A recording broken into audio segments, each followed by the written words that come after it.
Gostaria que os irmãos abrissem as suas Bíblias na primeira carta de João, 1 João, capítulo de número 2, versículos de número 15 ao versículo de número 17. Meus irmãos, é um texto bem curto, bem conhecido também da igreja. 1 João, capítulo de número 2 e versículos de número 15 ao versículo de número 17. 1 João 2, 15 ao 17. Irmãos, assim diz a palavra do Senhor. Da leitura. Não ameis o mundo, nem as coisas que há no mundo. Se alguém amar o mundo, o amor do Pai não está nele. Porque tudo que há no mundo, a concupiscência da carne, a concupiscência dos olhos e a soberba da vida, não procede do Pai, mas procede do mundo. Ora, o mundo passa, bem como a sua concupiscência. Aquele, porém, que faz a vontade de Deus, permanece eternamente. Vamos orar, meus irmãos? Ó Deus Santo e bendito, Pai, aqui estamos, Pai, diante da sua palavra, Pai, aqui lida, Pai, perante nós. A tua palavra, Pai, a qual queremos ser inspirada, Pai, inerrante, infalível, Pai, que fala aos nossos corações, Pai. Nos ajude, Pai, por meio da sua palavra, Pai. Saímos daqui mais, Pai, cheios do seu Santo Espírito, Pai. Mais aptos a praticar a sua palavra, Pai. E mais santos, Pai, em nossa vida, Pai. Essa é a nossa oração, Pai.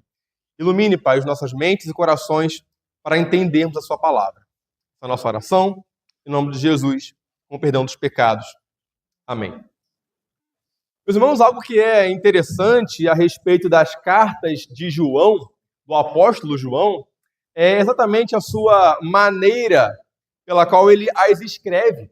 É interessante que João, especialmente na sua primeira carta, essa carta a qual nós acabamos de ler aqui um trecho, diferentemente, por exemplo, das cartas de Paulo, por exemplo, como a carta aos Romanos, que trata ali de grandes questões teológicas, por exemplo, João ele tem uma especificidade, uma característica muito interessante, que é uma simplicidade no seu escrever.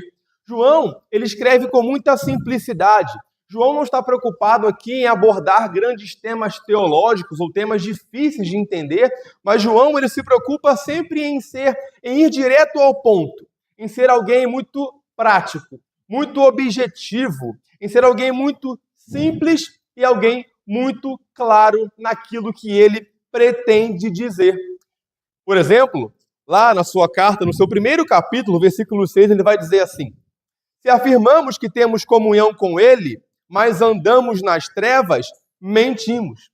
Reparem que João se utiliza aqui de um raciocínio muito lógico, muito fácil de ser entendido, muito simples, muito claro. Essa é a ideia. Por exemplo, no capítulo de número 2, versículo de número 21, ele vai dizer assim, não vos escrevi porque não saibais a verdade, antes porque a sabeis. Reparem que João está dizendo aqui que ele não escreve coisas novas àqueles crentes. Ele não está fornecendo novas informações ou coisas que aqueles crentes não sabiam. Ele mesmo diz que ele não escreve essas coisas para que saibais a verdade. Antes, porque vocês já a conhecem, eu os escrevo. Reparem, meus irmãos, e a pergunta que a gente faz aqui, que é interessante, é por que João escreve aquilo que eles já sabiam? E a ideia aqui, meus irmãos, basicamente, é que João ele escreve aqueles crentes exatamente para relembrar aquelas verdades que, por serem muito simples, muito básicas, poderiam facilmente serem esquecidas. Eles poderiam guardar aquelas verdades básicas e simples na mente, mas não guardá-las no coração. Eles poderiam muito bem entender com a mente, mas aquele entendimento não descer ao seu coração. Então, João está preocupado aqui em manter a verdade que ele ensina arraigada no coração daqueles crentes. No coração daqueles crentes para os quais João aqui escreve. E por que João assim o faz? João aqui, meus irmãos, tem uma preocupação em mente. Um perigo à vista, um perigo eminente que ele quer aqui prevenir os crentes para os quais ele escreve. Que perigo era esse? João aqui, meus irmãos, ele estava lidando com o início, com o princípio daquilo que seria conhecido mais à frente como a heresia gnóstica ou o gnosticismo. Existia aqui um grupo, um conjunto de falsos mestres que estavam, de fato, ensinando uma falsa doutrina. E o que esses falsos mestres estavam aqui, de fato, ensinando? Dentre outras coisas, a heresia gnóstica que eles estavam aqui ensinando era que tudo que fosse material, tudo que pudesse ser visto, tudo que pudesse ser tocado, tudo que pudesse ser visto ou tocado, era essencialmente algo mau. Era essencialmente algo sem valor.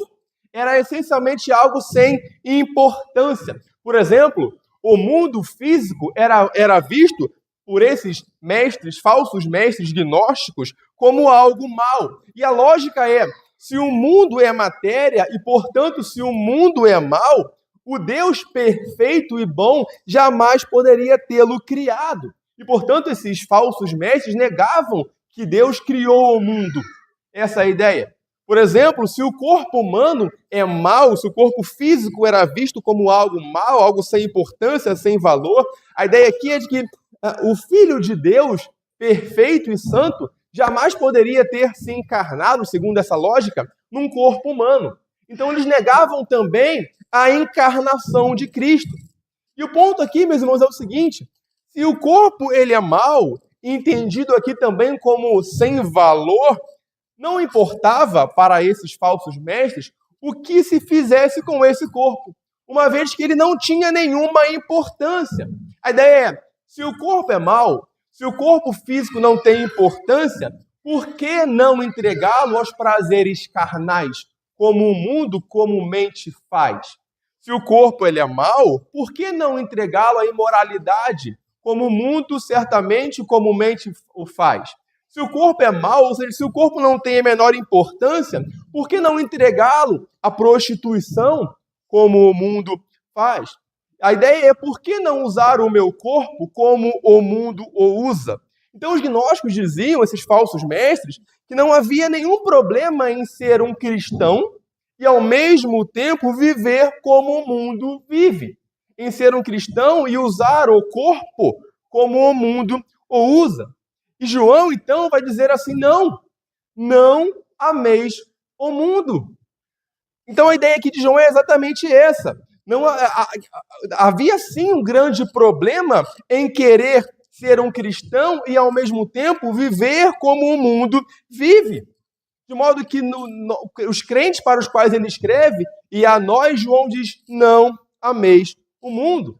João irá demonstrar aqui, meus irmãos, portanto, que só uma de duas coisas podem habitar no coração do homem, ou Deus, ou o mundo. E é interessante que João, ao longo da sua carta, se nós lermos a primeira carta de João, todas as suas cartas, aliás, têm essa característica, João ele vai lançar uma série de testes, uma série de provas para saber se nós amamos de fato a Deus ou não. João assim o faz para, de fato, averiguar, segundo os critérios mais apropriados, se aquele que diz que ama a Deus, de fato o ama ou não o ama. Por exemplo, lá no capítulo de número 2, versículo 3, ele vai dizer assim, ora, sabemos que o temos conhecido por isto, se guardarmos os seus mandamentos. Então a ideia é, guardar os mandamentos é a prova, é o teste de que, de fato, nós amamos a Deus. E não guardar os mandamentos é a prova de que nós não amamos a Deus. E aqui no versículo de número 15 do capítulo 2, texto que nós lemos, ele diz, não ameis o mundo, nem as coisas que há no mundo. E se alguém amar o mundo, o amor do Pai não está nele. O teste aqui, a prova aqui é, amar o mundo é a prova, é o teste de que eu não amo a Deus. E não amar o mundo é o teste, é a prova de que eu, de fato, amo a Deus. Portanto, meus irmãos, o que prova que nós, de fato, amamos a Deus verdadeiramente? O que comprova, meus irmãos, que nós somos, de fato, crentes verdadeiros. O que, de fato, comprova que nós amamos a Deus e não o mundo. Que implicações amar a Deus, meus irmãos, somente a Ele existem? Que nos são exigidas, meus irmãos, que devemos abrir mão se nós, de fato, amamos a Deus como nós afirmamos amar. São essas, meus irmãos, perguntas que nós tentaremos responder ao longo dessa exposição nessa noite. E eu te convido, então, a me acompanhar, meus irmãos, a partir do versículo de número 15 do capítulo 2 da primeira carta de João. João começa, meus irmãos, o seu texto, esse curto texto, interessante texto, dizendo assim: não ameis o mundo, nem as coisas que há no mundo. Se alguém amar o mundo, o amor do Pai não está nele. É interessante, meus irmãos, que aqui João ele começa a sua advertência ordenando os crentes a não amarem duas coisas. Ele diz: não amem o mundo e não amem as coisas que há no mundo. Mas a primeira pergunta que nós precisamos fazer, meus irmãos, é: de que tipo de mundo nós aqui somos proibidos por João a amar? De que tipo de mundo, de fato, João está aqui proibindo os seus leitores a, de fato, amar? É interessante que a palavra que o João utiliza aqui para mundo é muito própria de João. Das cerca de 185 vezes que essa palavra aparece no Novo Testamento, 102 vezes ela aparece nos escritos de João, considerando tanto o seu evangelho, o evangelho de João, quanto as suas cartas. E na Bíblia, meus irmãos, nós vemos essa palavra mundo com basicamente 3 sentidos diferentes. O primeiro sentido em que essa palavra mundo é usada é o mundo físico, o mundo criado, a bela criação de Deus. Lá no Salmos número 89, versículo 11, por exemplo, o salmista vai dizer: teus são os céus, tua a terra, o mundo e a sua plenitude. Meus irmãos, a pergunta que nós fazemos, portanto, estaria aqui João nos proibindo de amar a bela criação de Deus? É claro que não. Não é nesse sentido que João está aqui proibindo os seus leitores e a nós de amar o mundo. O segundo sentido em que essa palavra aparece aqui, o mundo aparece na Bíblia, essa palavra, tem a ver com a ideia de humanidade, das pessoas que habitam na terra. Por exemplo, um texto muito conhecido é João 3,16, esse mesmo João escrevendo no seu evangelho, ele vai dizer que porque Deus amou o mundo de tal maneira que deu o seu Filho unigênito. Então a pergunta que nós fazemos, mais uma vez, é: estaria aqui João, na sua carta, nos proibindo de amar as pessoas do mundo? Obviamente que não, meus irmãos. O mundo, como um conjunto de pessoas, deve ser amado, uma vez que o próprio Deus amou o mundo nesse sentido. E se o próprio Deus amou o mundo nesse sentido, nós também devemos amar o mundo. Aliás, o próprio Senhor Jesus nos diz que nós devemos amar até mesmo os nossos inimigos, as pessoas que nos odeiam. Então não é nesse sentido que João está aqui falando. Portanto, sobre que mundo João está aqui proibindo os seus leitores e também a nós de amar? E esse é o sentido, meus irmãos, que João aqui pretende se fazer entendido. O mundo aqui, pelo qual João se pretende fazer entendido, é exatamente o mundo como um sistema corrupto, como um sistema maligno, como um sistema pecaminoso, como um sistema contrário a Deus, contrário à sua palavra e contrário à sua vontade. O mundo a respeito do qual João aqui escreve, meus irmãos, é exatamente o mundo como um sistema de valores corrupto, caído, contrário à palavra de Deus. É exatamente esse mundo que carrega uma agenda de hostilidade contra Deus, de rebelião contra Deus. O mundo aqui é exatamente esse mundo contrário a tudo o que vem de Deus. E contrário à palavra de Deus. É exatamente esse mundo que João está aqui se referindo. Mas é interessante, meus irmãos, nós observarmos que João não apenas nos proíbe de amar o mundo, mas ele também diz: e nem as coisas que há no mundo. Em outras palavras, meus irmãos, a ideia aqui do texto é que aqueles crentes não deviam apenas não amar o mundo como um sistema de crença, de valores, de pensamentos contrários a Deus, mas também não amar aquilo que o mundo nos oferece, aquilo que o mundo pratica, aquilo que o mundo tem a nos ofertar. Meus irmãos, é interessante nós relembrarmos como era o mundo da época de João, do primeiro século. O mundo daquela época, meus irmãos, era um mundo completamente envolto em imoralidade, em prostituição, em corrupção, em violência, em rebelião contra Deus. Era farto ali a ganância dos homens, a homossexualidade, a soberba, a vaidade. O mundo, meus irmãos, de João não é diferente do mundo de hoje. E por que não é diferente? Exatamente porque o homem que habitava naquele contexto, no primeiro século, aonde João aqui escreve, é o mesmo homem de hoje. O coração humano continua pecaminoso, continua caído. Basta nós ligarmos um comercial na TV, por exemplo, ou mesmo hoje em dia um desenho infantil, nós já veremos muitas coisas terríveis, malignas, muita sensualidade, muita imoralidade. Basta ligarmos, por exemplo, num filme, ou se nós passarmos mudando de canal na televisão e qualquer novela de hoje em dia, nós veremos promiscuidade, imoralidade. Esse era o mundo de João e esse continua sendo o mesmo mundo para o qual João aqui nos proíbe de amar. E é interessante que João, meus irmãos, na sua carta, ao longo da sua carta, ele nos fornece algumas características do mundo, mostrando que como o mundo é contrário a Deus e a sua palavra. No capítulo 2, versículo 17, João vai dizer que o mundo passa. No capítulo 3, versículo número 1, João vai dizer que o mundo não conhece a Deus. No capítulo 3, versículo 13, João vai dizer que o mundo odeia os crentes.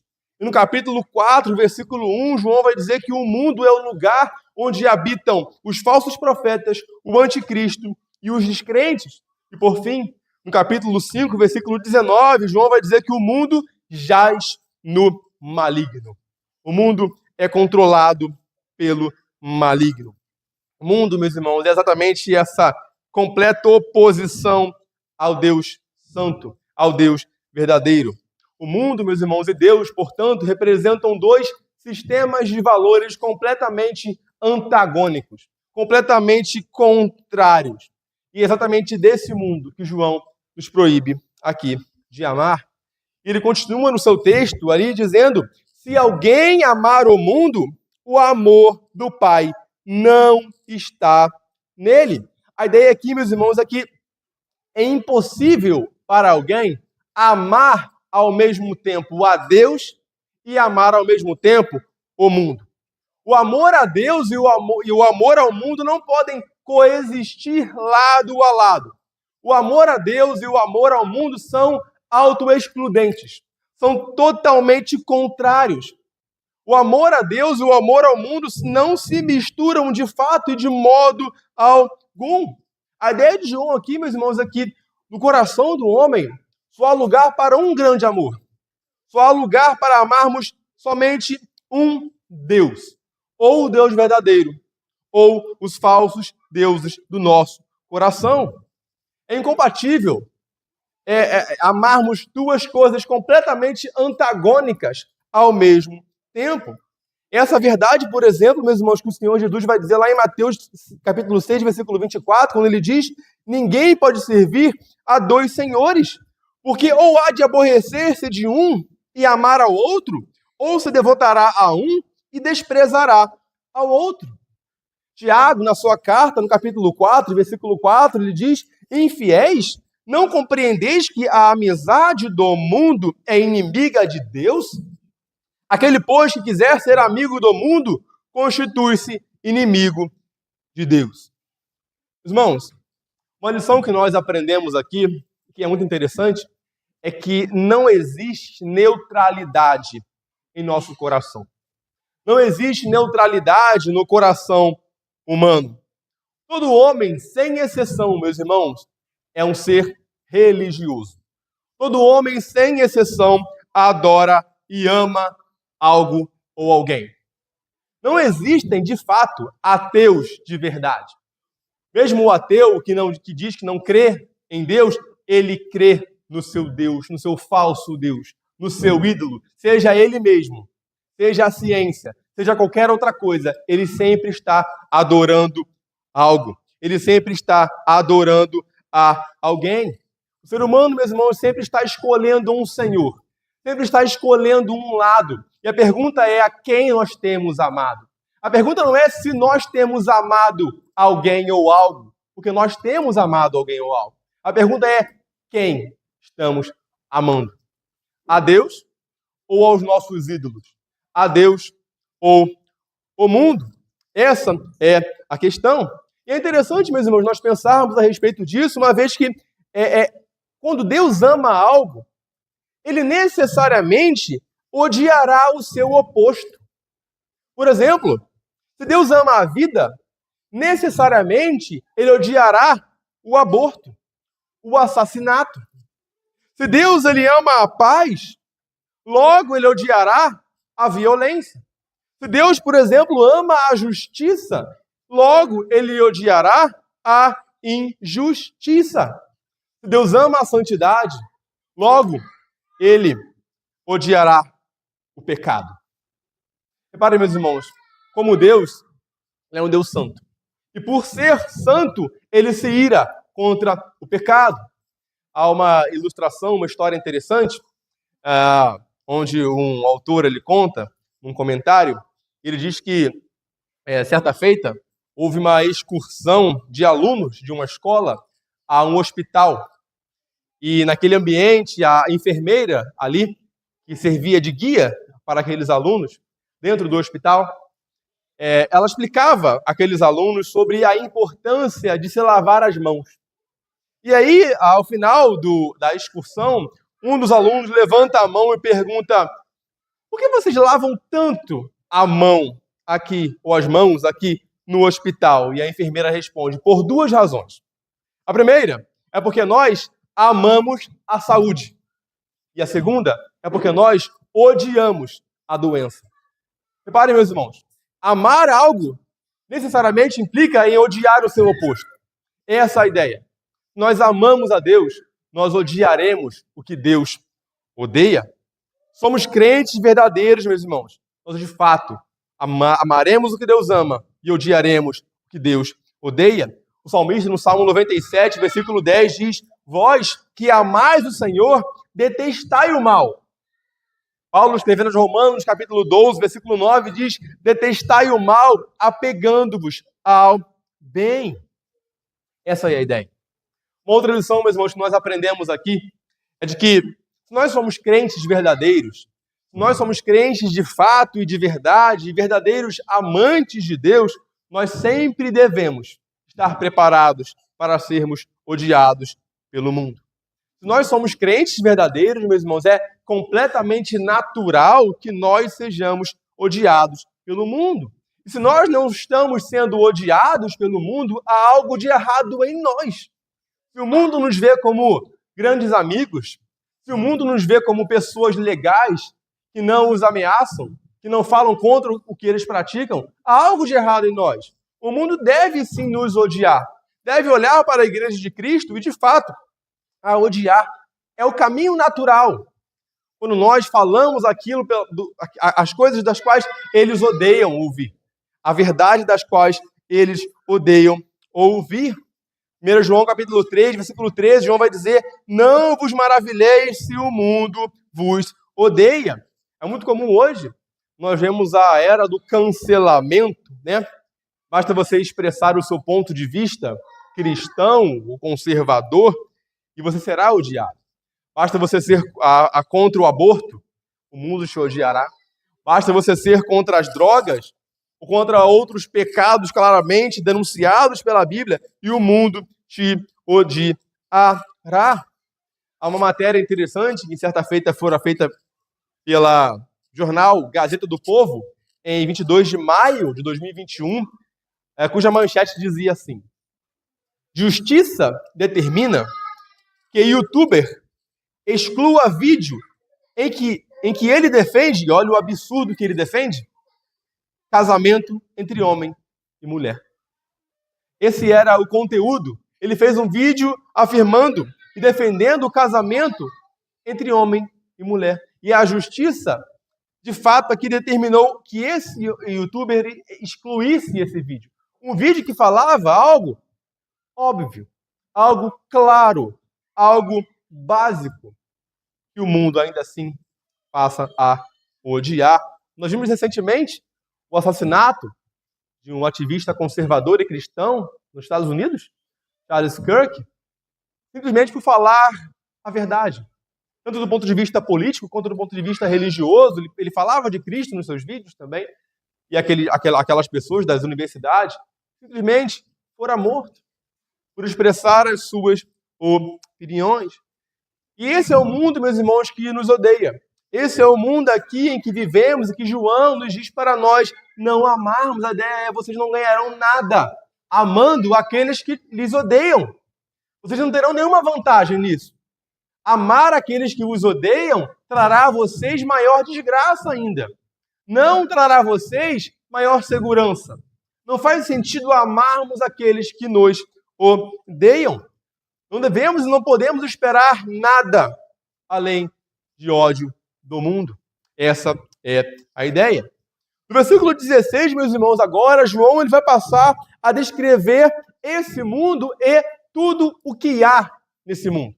Ele diz assim no versículo 16: porque tudo o que há no mundo, a concupiscência da carne, a concupiscência dos olhos e a soberba da vida não procede do Pai, mas procede do mundo. É interessante, meus irmãos, que aqui João ele fala de três elementos e categorias bem características desse mundo: a concupiscência da carne, a concupiscência dos olhos e a soberba da vida. João começa aqui falando a respeito de dois tipos de concupiscência: a da carne e a dos olhos. A pergunta que nós certamente fazemos nesse momento é: o que significa a palavra concupiscência? Essa palavra, meus irmãos, basicamente significa um desejo.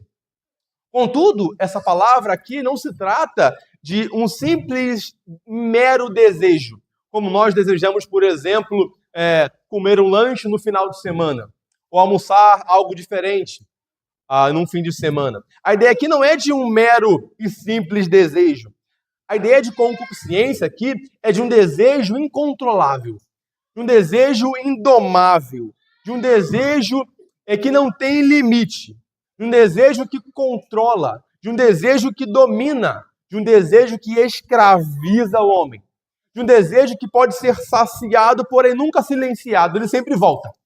Ele sempre está clamando para ser saciado novamente. E a ideia aqui é de que esses desejos são satisfeitos e encontrados no mundo. O mundo é essa grande vitrine por meio da qual esses desejos são expostos. O mundo aqui é, de fato, como aquele grande garçom que serve prazeres para aqueles que querem satisfação pessoal. O que esse desejo significa é exatamente isso: o desejo incontrolável pelo pecado. É essa a ideia. O primeiro tipo de concupiscência aqui que João trabalha é a concupiscência da carne. A ideia aqui, meus irmãos, é o desejo associado aos prazeres carnais e sexuais. É essa a ideia. A ideia aqui, meus irmãos, nos remete à noção de lascívia, de imoralidade, daquilo que o nosso corpo pecaminoso e caído quer para se satisfazer. A ideia aqui é de prostituição, pornografia. Essa ideia, bebedice, glutonaria, tudo que satisfaz o corpo, os prazeres da carne, os prazeres carnais. Por isso, concupiscência da carne. É o desejo aqui a todo custo de buscar a satisfação do corpo, a satisfação pessoal e carnal. É interessante que no primeiro século, esse aqui, do qual João escreve, havia uma corrente de pensamento aqui, de prática muito comum, que era chamado de hedonismo. E a ideia do hedonismo, meus irmãos, era basicamente o seguinte: olha, não importa o que você irá fazer, desde que te dê prazer. Se te dá prazer, faça.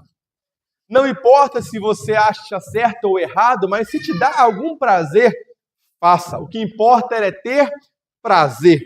Se te faz feliz, então faça. Não importa as consequências, não importam as consequências. O que importa é ter prazer. Você já viu aquela frase que a pessoa diz assim: olha, ninguém tem nada a ver com a minha vida. Eu não devo dar conta de ninguém. Se esse algo me faz feliz, eu irei fazer. E a ideia é essa. Para o mundo é exatamente esse prazer carnal, pessoal, a qualquer custo, que satisfaz o coração. O mundo entende que o usufruto desses prazeres carnais completarão, satisfarão o nosso coração.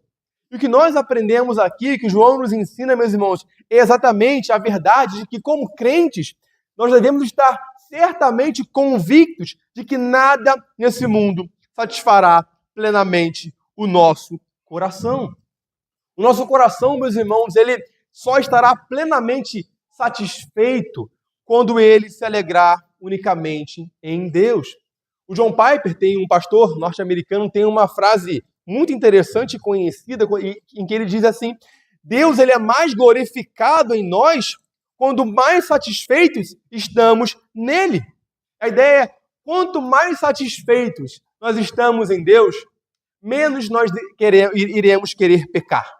E a ideia é, quando nós desejamos pecar?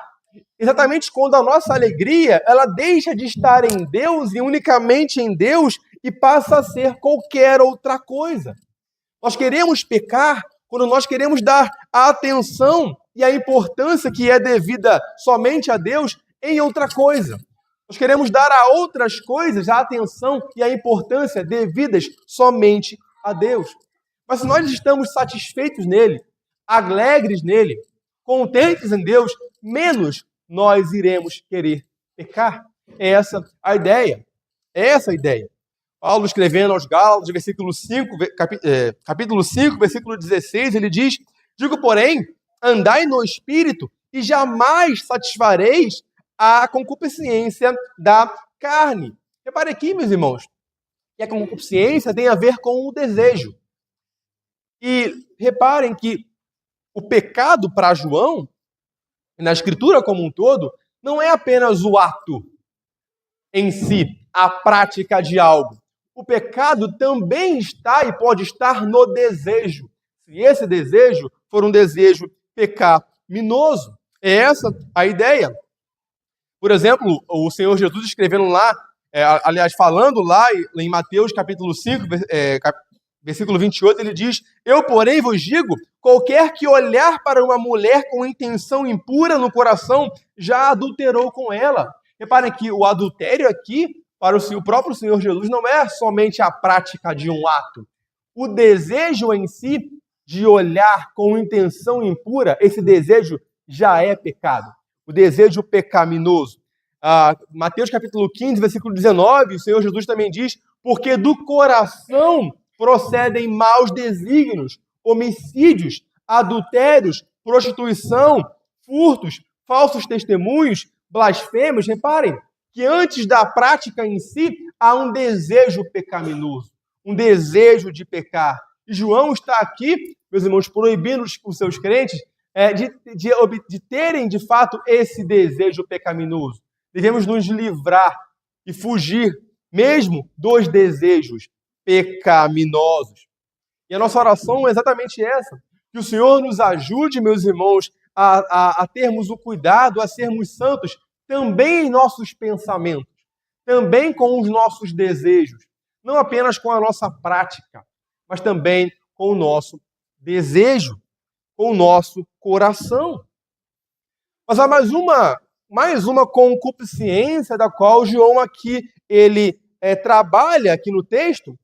Nós vimos sobre a concupiscência da carne, mas João também diz que no mundo há também a concupiscência dos olhos. A ideia aqui agora, meus irmãos, é que concupiscência dos olhos tem a ver com o desejo pecaminoso por aquilo que se vê. É o pecado que vem a nós por meio dos olhos. É a atração pelo pecado pela instrumentalidade dos nossos olhos. Reparem que enquanto a concupiscência da carne tem a ver com o desejo de dentro para fora, a concupiscência dos olhos tem a ver com as tentações que nos assaltam de fora para dentro. É o desejo pelas coisas que se veem. É o desejo pelas coisas externas. Lembremos do relato da queda de Adão e Eva. O texto nos diz que Eva, vendo aquele fruto, e que aquele fruto era agradável aos olhos, ela come. Primeiro, aquele fruto foi agradável aos olhos. Lá em Josué capítulo 7, versículo 21, o texto diz que Acã, ele viu entre os despojos uma boa capa babilônica. Ele foi levado a furtar ali entre os despojos. Lembra de Davi? Ele tem aquele olhar lascivo sobre Batseba, tomando banho. E é interessante essa ideia, o pecado por meio daquilo que se vê. A ideia aqui, meus irmãos, é exatamente esse desejo por ter êxito, por querer mais, por ganhar mais, por obter mais, por almejar, por conquistar, por nunca estar satisfeito com nada, por nunca se sentir completo.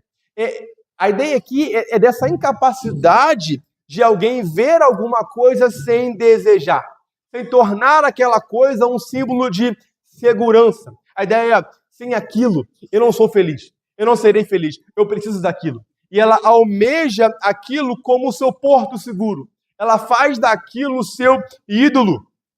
É basicamente aquele político que não se cansa de roubar. Ele está sempre roubando, porque a ideia é, ele nunca sente segurança, ele nunca se sente completo, ele quer mais, ele quer buscar mais. Ou aquele empresário que quer lucro a qualquer custo, ele está sempre explorando, sempre agindo de má fé. Essa é a ideia, sempre sonegando, por exemplo. Ele quer sempre um porto seguro, ele quer sempre se sentir mais seguro no seu coração. Portanto, ele sempre quer almejar mais, algo a mais. De modo pecaminoso, é essa a ideia. Ou aquela pessoa que diz assim, olha, se um dia eu conquistar esse meu sonho, eu de fato serei feliz. E ela vai, ela luta, ela trabalha, ela estuda, ela passa num concurso. O que acontece? Ela se sente infeliz. Então ela cria outras expectativas, outros sonhos, outros projetos, e ela luta, ela trabalha, ela vai, ela angaria novos horizontes, e ela conquista. E quando ela vê, ela não se sente feliz. A ideia é essa. O pecado pelos olhos está sempre relacionado a essa ideia de que eu quero sempre ter mais, de que é sempre o que está à minha frente é que vai me satisfazer. Enquanto eu não tiver aquilo, enquanto eu não obter aquilo, eu não serei de fato feliz. Essa busca desenfreada pelo sucesso, pela fama, da qual muitos acabam caminhando e correndo, é a busca pelos sonhos, pelas metas, pelos cargos. Reparem, meus irmãos, aqui e perceba que João não está dizendo que é pecado de desejar algo legitimamente. Há, de fato, desejos legítimos. Por exemplo, nós podemos desejar uma carreira, sim. Nós podemos desejar um emprego. Nós podemos desejar um cargo ou ter algum sonho, digamos assim, profissional, ou de construir uma família, por exemplo. Não há um pecado nisso. Desde que esses desejos sejam desejos santos, sejam desejos, de fato, legítimos. Mas, ao mesmo tempo, mesmo esses desejos podem ser desejos pecaminosos. Se nós desejamos essas coisas mais do que a Deus. Se nós colocamos estas coisas no lugar de Deus. Por exemplo, há muitas pessoas que decidem,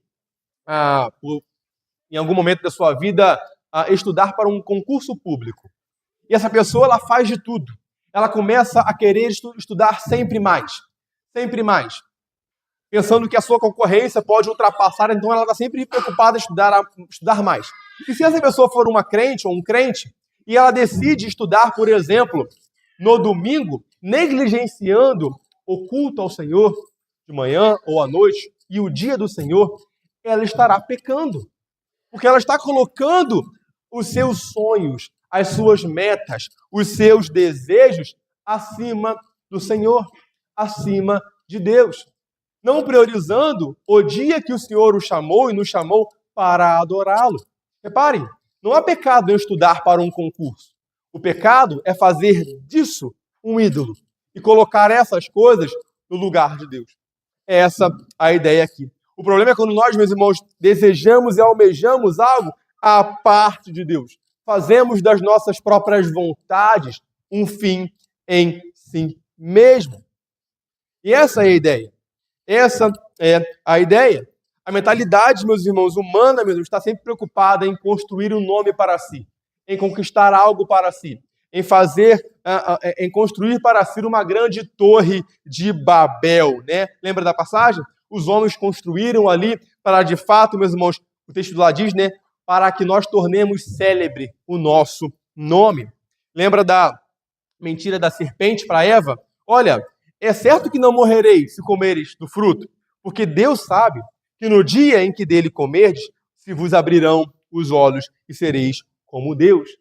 Parem, meus irmãos, que a mentalidade do coração e do homem e do coração humano é sempre essa de querer ser bem visto, ser grande, ter um nome. É essa a ideia. Quando na Bíblia nós vemos, especialmente lá em Apocalipse, que nós somos chamados a recebermos um nome, não a conquistarmos o nosso próprio nome, em fazermos valer o nosso próprio nome. A lição que a gente aprende aqui, meus irmãos, é exatamente essa. Nós não devemos querer buscar o sucesso segundo os moldes desse mundo. Nós não devemos, meus irmãos, seguir a fórmula mundana de sucesso. A vida cristã, meus irmãos, se somos crentes de verdade, é um chamado à simplicidade, à obediência, ao contentamento. Quantos homens, meus irmãos, construíram grandes impérios, se tornaram grandes empresários com famílias destruídas, em detrimento das suas próprias famílias. Focaram tanto e fizeram daquilo um ídolo para si tão grande que negligenciaram tantas outras coisas. E esse, meus irmãos, esse é o mundo em que nós vivemos. Esse é o mundo que nós somos aqui ordenados aqui a não amar, a não, de fato, sermos amigos. Por exemplo, meus irmãos, se nós somos crentes e pais crentes, por exemplo, nós temos o chamado principal de criar os nossos filhos nos caminhos do Senhor. É muito comum os pais terem a preocupação, muitas vezes em última instância e maior, de querer que os seus filhos sejam grandes profissionais, tenham carreiras de sucesso, tenham carreiras brilhantes, sejam grandes médicos, ou grandes advogados, ou grandes empresários. Veja bem, esse não é o papel último e principal dos pais, fazer dos seus filhos grandes profissionais. O papel dos pais principal é guiar, instruir os seus filhos nos caminhos do Senhor. Ponto. Nós podemos, sim, investir nos nossos filhos. Nós podemos, sim, meus irmãos, pagar boas escolas aos nossos filhos. Nós podemos, sim, meus irmãos, almejar e desejar que eles se tornem bons médicos, bons profissionais, mas esse não é o nosso chamado principal como pais. Nosso chamado principal como pai e como mãe é criar os nossos filhos no temor do Senhor. Criar os nossos filhos nos caminhos do Senhor. O que o mundo prega é exatamente o contrário. Construa um nome para si. Faça de si mesmo alguém grande. Deixe um legado. Meus irmãos, nós somos chamados, meus irmãos, a engrandecer e glorificar um outro nome. O nome de Cristo. E não o nosso nome. É essa a ideia aqui. E, portanto, meus irmãos, cuidemos daquilo que nós, porventura, venhamos a almejar com os olhos, a querer, a ambicionar, a almejar. E desejemos, sim, coisas legitimamente, segundo a vontade de Deus, segundo a palavra de Deus. Então nós vimos aqui, meus irmãos, que João condena e diz que no mundo há a concupiscência da carne, aquele desejo associado aos prazeres carnais, a concupiscência dos olhos, aquele desejo associado àquilo que se vê, que se almeja, que se contempla, em querer mais, em obter mais. E a terceira categoria aqui de coisas que há no mundo, que João denuncia aqui no texto, é a soberba da vida. Irmãos, é interessante também aqui nós percebermos que existem aqui uma série de contrastes entre aquelas duas categorias anteriores, a concupiscência da carne e dos olhos, e essa aqui categoria chamada aqui, a terceira, de soberba da vida. Enquanto aquelas concupiscências, por exemplo, dizem respeito ao desejo pecaminoso por aquilo que não se tem ainda, a soberba da vida, como nós veremos, tem a ver aqui, meus irmãos, com o orgulho pecaminoso daquilo que se já tem, daquilo que já se tem. Enquanto aquelas concupiscências da carne e dos olhos têm a ver com desejos pecaminosos, a soberba da vida aqui tem a ver com um comportamento pecaminoso. Enquanto aquelas concupiscências que nós vimos aqui dizem respeito a pecados internos que muitas vezes muitos não conhecem, os nossos desejos pecaminosos, aqui a soberba da vida tem a ver, meus irmãos, com pecados externos, com pecados facilmente percebidos e revelados. A palavra aqui soberba, meus irmãos, usado por João aqui no original, é alazoneia, né? A palavra aqui significa arrogância. A arrogância, prepotência, jactância. Aqui trata-se da arrogância de um impostor. A palavra aqui no original designa exatamente uma pessoa fraudulenta, uma pessoa ostentadora. Sabe aquela pessoa que quer impressionar a todo mundo com algo que ela não é? É exatamente o significado dessa palavra. Ela é uma impostora, uma fraudulenta. Ela quer se mostrar alguém que ela não é. A palavra que deriva dessa palavra alazoneia, aqui a palavra alazon, né, ela designa o soberbo. E é interessante que essa palavra alazon, ou soberbo, na antiguidade, ela designava aqui aqueles charlatões que faziam propaganda, na época, de produtos falsos. Sabe aquele cara lá da Uruguaiana que você compra um produto, depois chega em casa e não funciona mais? Aquele cara é um alazon. Ali é um impostor, né? Ele é um charlatão. Na antiguidade, era essa palavra que era usada pelos soberbos, por aquelas pessoas que afirmavam uma coisa, mas não eram aquilo que afirmavam. Aristóteles, né? Ele usava essa palavra também para atribuir, para definir, né, o homem que atribuía a si mesmo qualidades que ele não tinha. Ele se gabava de ser alguém assim assado, quando no fundo, ele não era nada disso. Ele fazia propaganda de si mesmo. Esse era o soberbo, o alazon, o impostor, o fraudulento. E a ideia aqui de soberba da vida, né, a palavra vida aqui, denota as ações e posses de alguém. A ideia aqui, meus irmãos, de soberba da vida, é exatamente a ideia daquela pessoa arrogante, da arrogância, da vanglória relacionada às circunstâncias externas. É aquela pessoa que se vangloria dos seus atos, dos seus bens, das suas posses, do seu poder. É aquela pessoa que se vangloria dos holofotes. Ela está sempre querendo aparecer. Ela sempre quer brilhar mais do que os outros.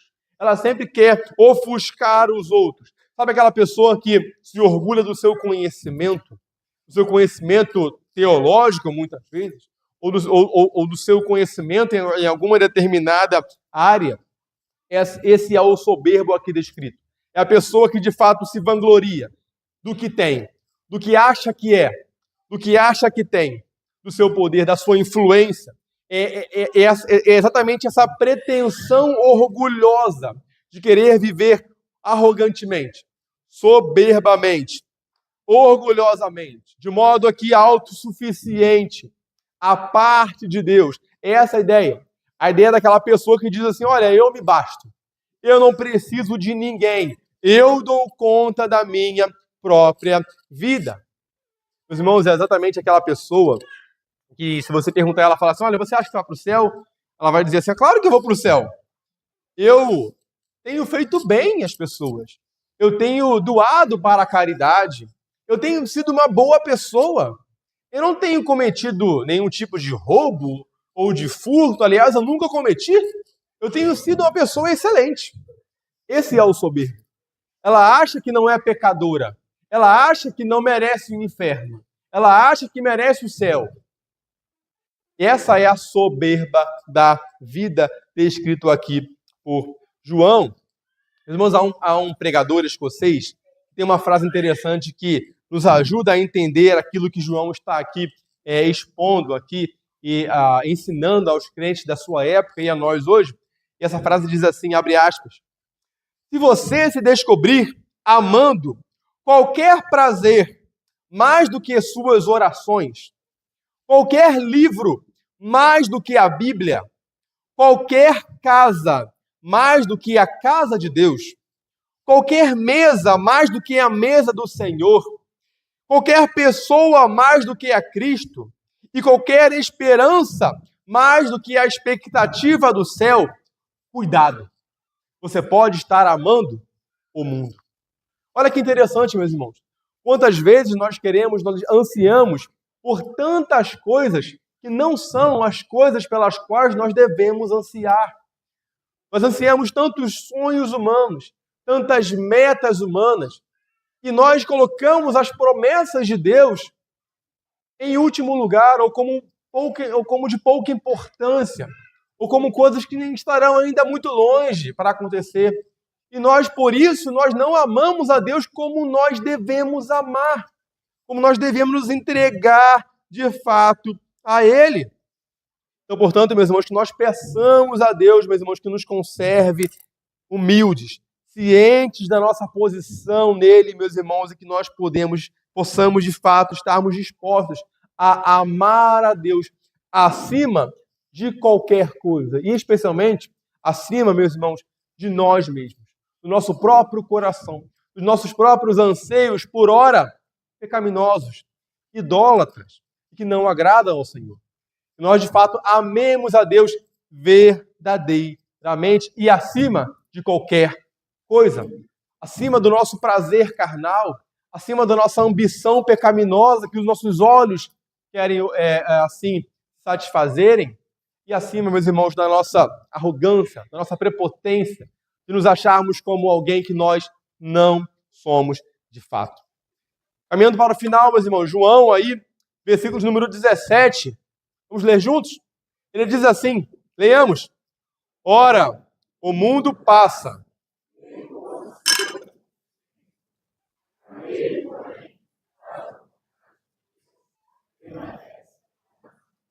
Irmãos, olha que interessante, João aqui, ele nos dá mais uma razão, a mais do que ele já deu até aqui, para nós não colocarmos o nosso amor e esperança no mundo.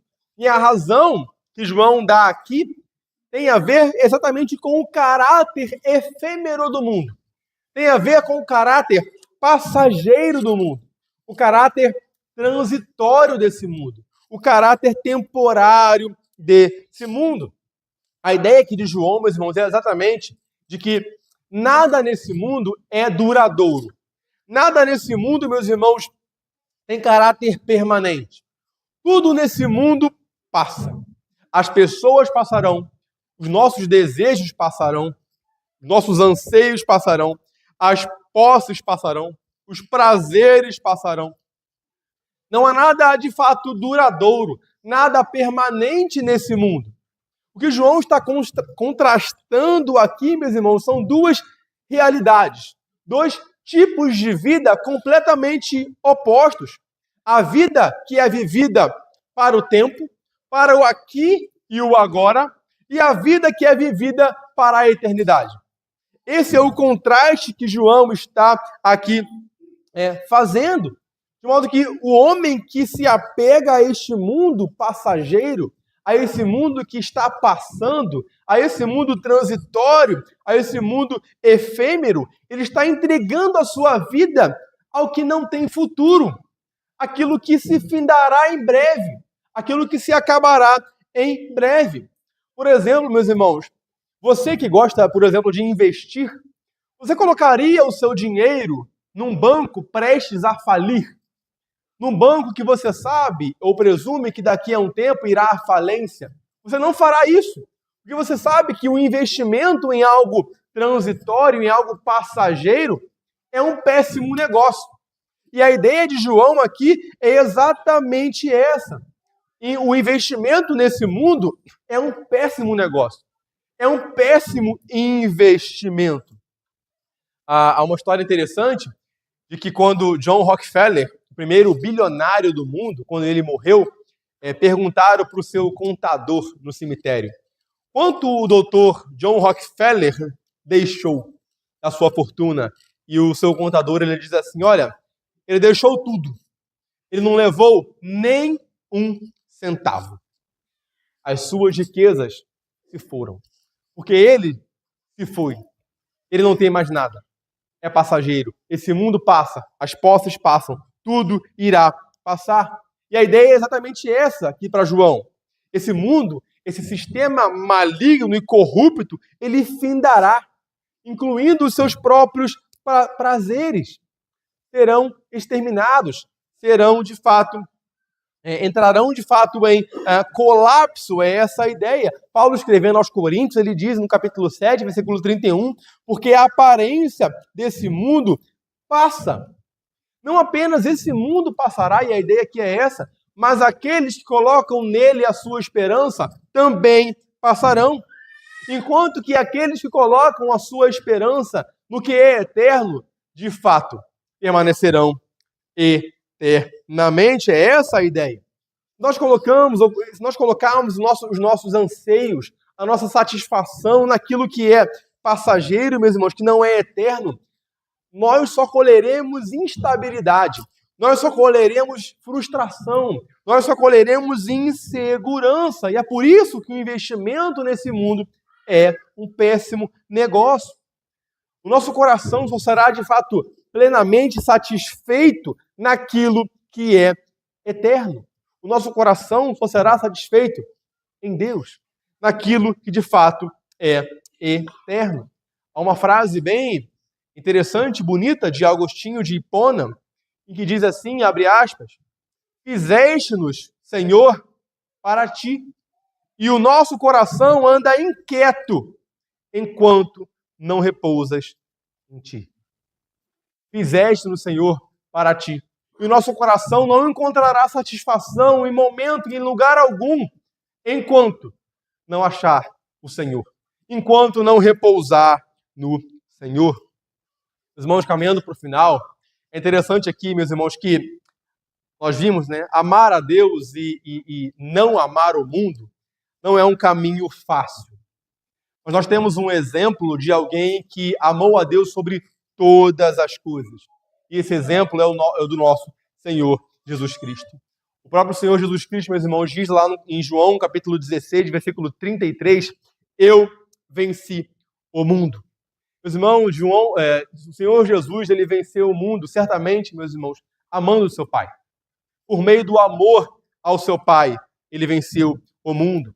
É fato que o Senhor Jesus Cristo, meus irmãos, ele renunciou à sua glória, ele veio a esse mundo por amor a nós. É fato que ele assim o fez.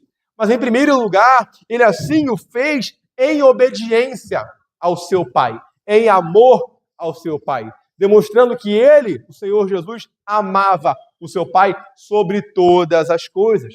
Ele viveu, sim, uma vida santa e sem pecado para servir de exemplo e para consumar a sua obra em prol do seu povo, em prol de nós, mas é fato que ele assim viveu por amor ao seu Pai, amando ao seu Pai. É fato, meus irmãos, que o Senhor Jesus, ele de fato morreu numa cruz, foi humilhado, foi cuspido, foi pregado e foi zombado por amor a nós, o seu povo, mas ele fez tudo isso, em última instância, em primeiro lugar, por amor ao seu próprio Pai. Nunca houve, meus irmãos, na história alguém que amou mais a Deus do que o Senhor Jesus Cristo.